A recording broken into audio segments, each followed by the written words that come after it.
First Samuel chapter 28.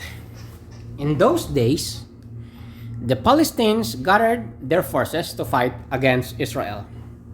Achish said to David, "You must understand that you and your men will accompany me in the army." David said, "Then you will see for yourself what your servant can do." Achish replied, "Well, very well, I will make you my bodyguard for life." Saul and the medium at Endor. Now Samuel was dead, and all Israel had mourned for him and buried him in his own town of Ramah. Saul had expelled the mediums and spiritists from the land.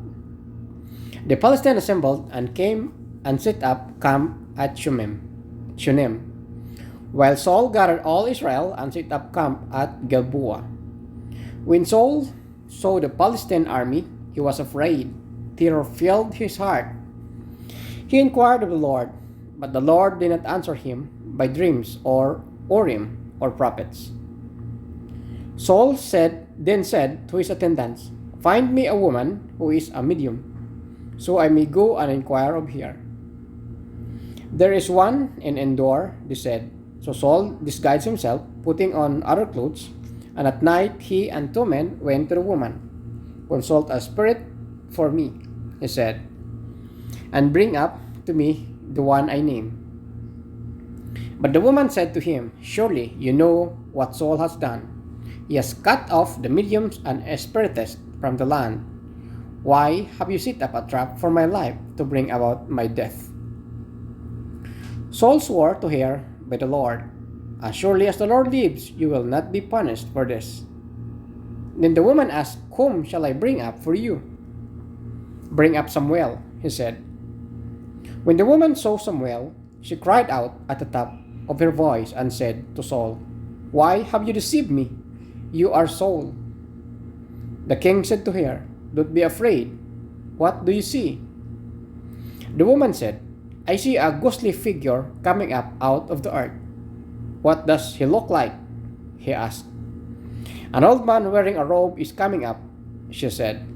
Then Saul knew it was Samuel, and he bowed down and prostrated himself with his face to the ground. Samuel said to Saul, "Why have you disturbed me by bringing me up?" "I am in great distress," Saul said. "The Philistines are fighting against me, and God has departed from me. He no longer answers me, neither by prophets or by dreams.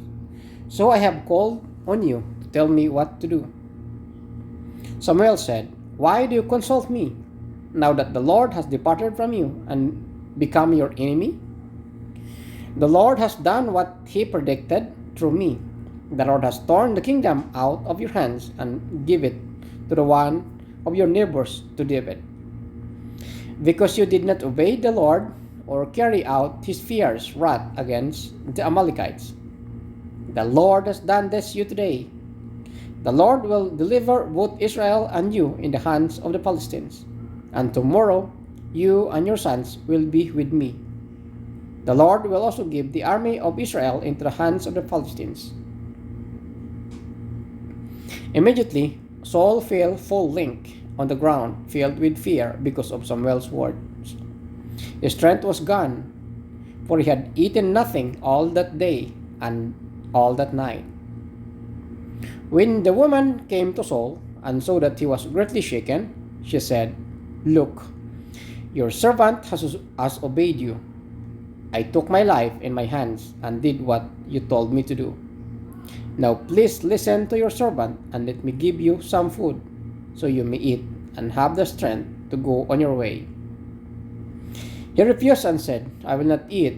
But his men joined the woman in urging him, and he listened to them. He got up from the ground and sat on the couch.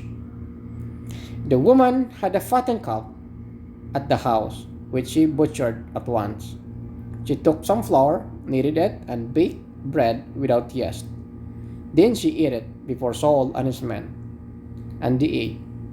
And same night they got up and left.